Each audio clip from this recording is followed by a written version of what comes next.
वजीर दाखिला चौधरी निसार ने नादरा हेडक्वार्टर्स में ऑनलाइन कंप्लेंट मैनेजमेंट सिस्टम की लॉन्चिंग सेरेमनी के मौके पर सहाफ़ियों से बात करते हुए कहा कि अखबार की जानिब से शाया होने वाली खबर में कोई हकीकत नहीं। सिक्योरिटी इश्यूज़ पर सियासी और अस्करी हल्के मुत्तहिद हैं।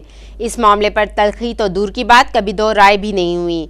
ना ही फॉरेन सेक्रेटरी ने पाकिस्तान के आइसोलेट होने की बात की।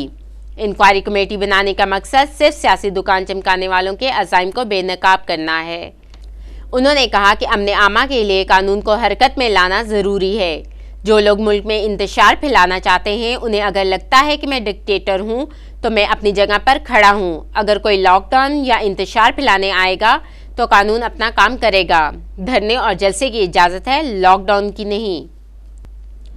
बिलावल को गैर संजीदा बच्चा करार देते हुए उन्होंने कहा कि पीपल्स पार्टी बड़ी जमात थी, लेकिन आज एक ऐसा बच्चा जिसे उर्दू भी ठीक तरह से बोलनी नहीं आती, सियासत की अलिफ बे भी नहीं आती, अपने बाप की उम्र के लोगों की तस्हीक करते हुए गैर महज़ब ज़ुबान इस्तेमाल कर रहा है। नवंबर की छुट्टी के हवाले से एक खासा कुछ देखने में आया कि यहाँ पर कोई मिनिस्ट्री ऑफ इंटीरियर की तरफ से क्लियरिफाई नहीं किया गया, जिसके बाद जाली जो नोटिफिकेशन थे वो जारी हुए और उसके बाद बाकायदा कई को भी आपने कहा वो सारा मामला क्या था, अगर वाकई कोई छुट्टी थी या नहीं थी तो उसका बाकायदा ऐलान क्यों नहीं किया गया?